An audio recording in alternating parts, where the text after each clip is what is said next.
Jeg har gjort mye dumt sammen med Dag. I alle fall mye langt og ukjent. Men denne gangen var det annerledes. Jeg skulle gjennomføre Norseman. Ikke den med hundretalls deltagere, men løypegjennomkjøringen som crewet gjør helga før.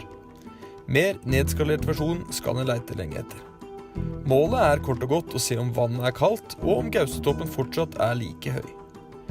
Dag, som vanligvis har slitt ved min side, skulle nå være min support gjennom dagen. Hans plan var å teste hva som motiverte meg mest. Noen ganger traff han bedre enn andre. Velkommen til en ny episode med På tur med Dag Kilen. Hei hå. Hei hå. Egentlig skulle vi starte klokka 5 på lørdag morgen. Men nå er klokka 21:20 på fredag kveld, så vi har fremskyndet starten med 7 timer. Så får vi se da hvor god support Dag er, og hvor flink triatlet jeg er. Jeg gleder meg. Ja, jeg også. Det er lettere å hoppe fra en ferje. Ja, styrkelig seg nedover. Vi er liksom en litt sånn lavbudsjettversjon da. Ingen som vet om at vi er der ennå. Nei. Ingen som bryr seg. 5, 4, 3, 2, 1, kjør!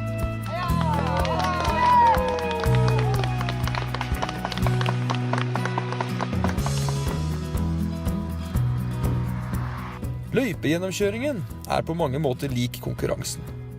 Og på mange måter ikke.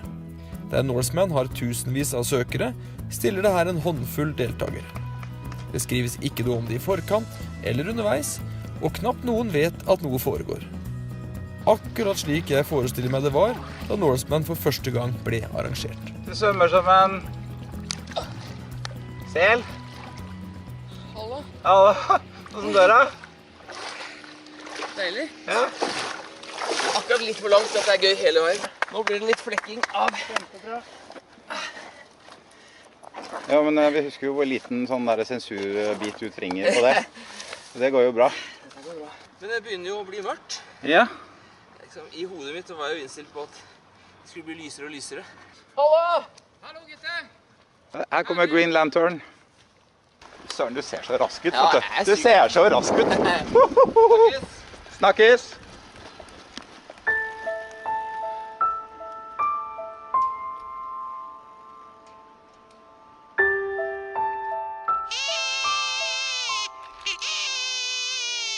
Heia, heia, heia, heia! Jeg forlot Dag proppfull av krefter og motivasjon. Men da mørket for alvor slo inn, ble også kreftene borte. Da satt jeg igjen som en halvmotivert pudding og grua meg til Måbedalen. Gleden var derfor stor da Ole Jakob passerte meg før vi nådde vidda. Jeg bet tenna sammen og prøvde å henge meg på, men kreftene glimret fortsatt med sitt fravær. Jeg så det blinkende lyset hans sakte forsvinne fra meg. Jeg fant nytt håp da han stoppet på Dyranut. Jeg tok en kjapp stopp for å sanke gel og sportstrikk før jeg tråkket videre. Kanskje jeg neste gang han passerte på mirakuløst vis hadde fått kreftene tilbake. Selv om det var mange fordeler med å sykle på natta, så er det en ulempe, og det er at han ser jo ingenting. Du, klokka er 3 om natta nå. Ja. Du nærmer deg senga. Ja. Hva tenker du om det egentlig? Det hadde vært veldig deilig å legge seg. Ja, men du har ikke tenkt å gjøre det, ikke sant? Nei. Løp fortere i dag! Tenk så deilig den senga her, da! Jeg bor sånn cirka midt i Norseman-løypa, nemlig på Geilo. Og da jeg nærmet meg hjemme, så alt mye lyser ut. Og Dags taktikk var også i ferd med å endre seg. Espen, Toril ringte, du må stikke innom og skifte bleie, det var din tur, sa hun. Og der kom det litt regn.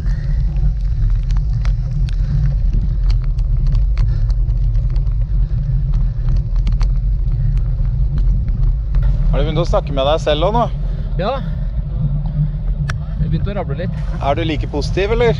Ja, Hæ? veldig lett og fin. Jeg skjønner ingenting, jeg. Jeg har gått meg til. Du har gått deg til, ja. Ja, det kommer vel en dipp etter hvert. Ja. Neida, det gjør ikke det.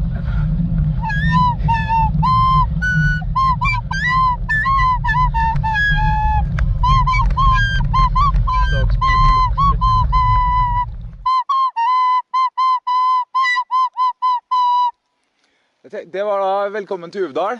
Fantastisk. En regnværslott fra Uvdal. Det tenkte jeg kunne være en passende belønning. Det var veldig... Jeg må innrømme at jeg er litt spent på hvordan den kommer til å liksom komme ut på den der spørreundersøkelsen over motivasjonsforsøk jeg har gjort i løpet av døgnet.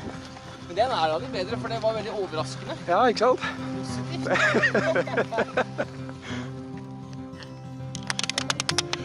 Skikkelakke, skikkelakke, hei, hei, hei.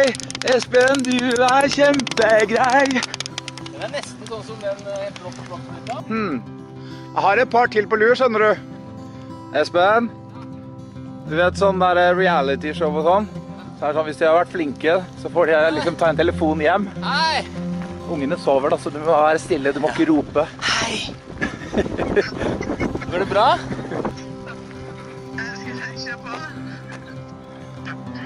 Underveis prøvde jeg å huske tilbake på alt jeg hadde lært på turene med Dag. Men det skulle vise seg at ikke alt er like lett på sykkel som på løp. Tissing i fart for eksempel, det fikk vente. Samtidig fortsatte Dag sin prøving og feiling, og han hadde nok nå innsett at jeg ikke kom til å gi meg. Så da var positive tilrop med ulike remedier tilbake igjen. Og det passet meg mye bedre. Hei, Espen! Hei, Espen! Det sitter jeg jo!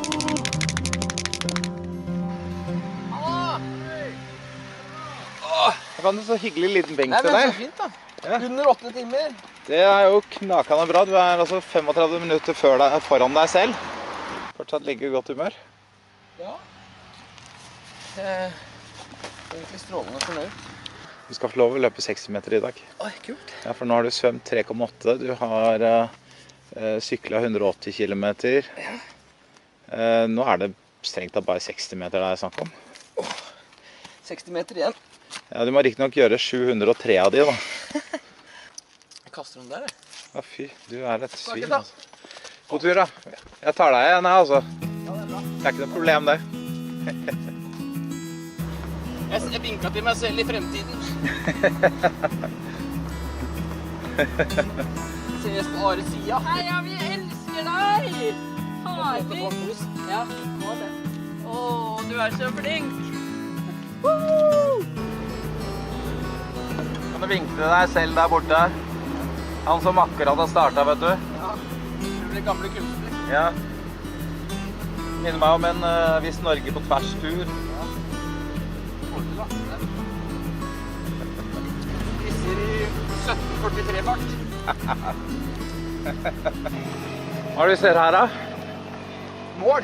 Har holdt på i evigheter. Endelig ser du mål. Nå gjelder det bare å holde 5,58 på kilometeren og fortsatt under 6. Ja, Espen begynte å få det litt. Han har vært flink, han har fått i seg en gel i timen, han har fått i seg en halv bar i timen på sykkel, han drikker en flaske i timen. Det er nå det virkelig starter. Bare få i han gel og drikke og...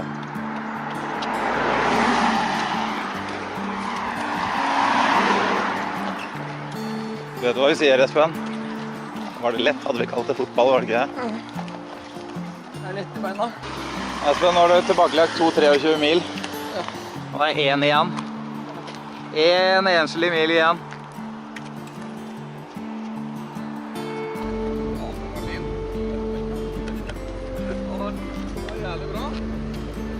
Da gir han et tupp i ræva, han begynner å bli puslete nå, skjønner du.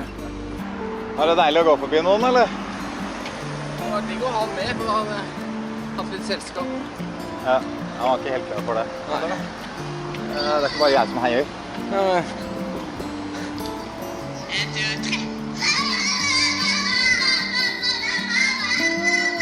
Det jubles også på Geilo. Det var koselig.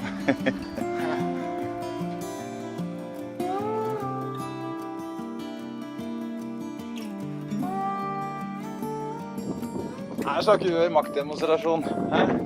Du løper jo. Ja, jeg måtte ha litt avveksling. Så det var Bilen står der. så utrolig lett i beina. Så deilig. Så da tar vi bare og gønner på som vi er. Har du løpt hele flata? Ja, der jeg har kunnet. Fantastisk. Alle kan holde til Rjukan. Man klarer å løpe her, det klarer ikke alle. Ja. Selv om ikke de aner hva det handler om.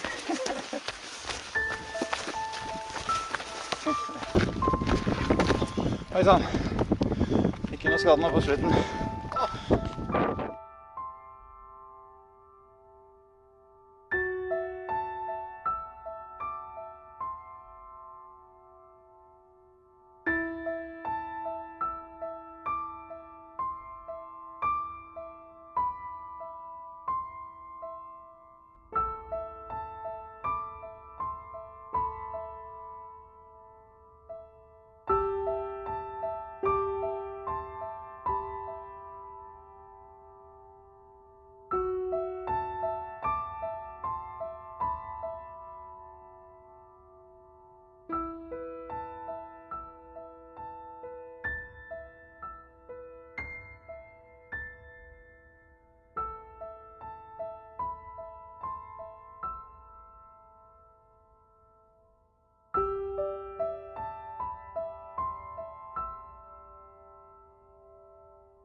Jeg nevnte at det skulle være litt sånn forskningsrelatert dette her.